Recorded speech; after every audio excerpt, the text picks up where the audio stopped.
Harare, Zimbabwe feeling their way through uncharted territory after the military placed President Robert Mugabe under house arrest.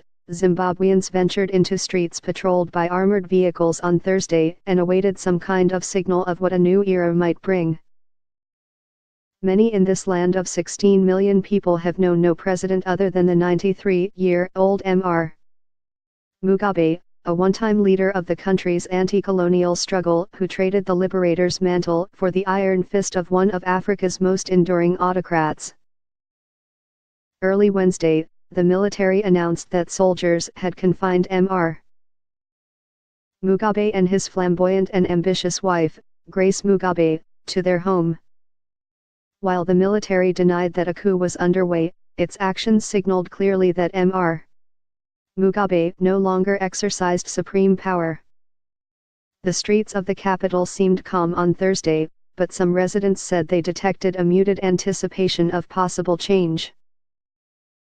There were no signs of arrests or violence, but soldiers in camouflage lounged on armored personnel carriers mounted with machine guns, and a lone fighter jet roared above, its mission unclear. The military's action has sent shockwaves around the region. The Southern African Development Community, a regional bloc that includes Zimbabwe, was set to meet on Thursday in Gaborone, Botswana, to discuss the seeming slow-motion coup and the apparent impasse that has flowed from it. As fevered speculation swept the capital, Reuters reported on Thursday that Mr. Mugabe was resisting pressure to join some kind of transitional arrangement that would embrace opposition leaders. The military crackdown came a week after former Vice President Emmerson Mnangagwa, once a close ally of Mr. Mugabe, fled the country when the president dismissed him. With a blend of guile and brutality, Mr. Mugabe has led Zimbabwe since its independence from Britain in 1980. In that period, the country's once thriving economy has crumbled into widespread joblessness and deprivation, forcing many into an informal economy of street vendors and traders. His trump card in negotiations after the military's action is likely to be a broad reluctance among regional and Zimbabwean leaders to embark on a new era as a direct result of a coup.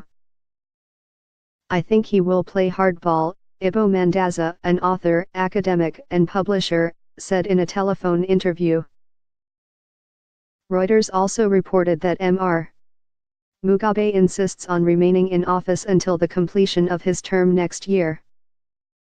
Mr. Mandaza predicted that the longtime leader would probably try to focus negotiations on the restoration of constitutional rule and on the military's return to barracks.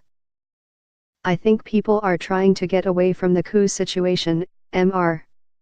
Mandaza said. "My own feeling is that these negotiations will be protracted, and that Zimbabwe's immediate future would be very uneasy and very uncomfortable."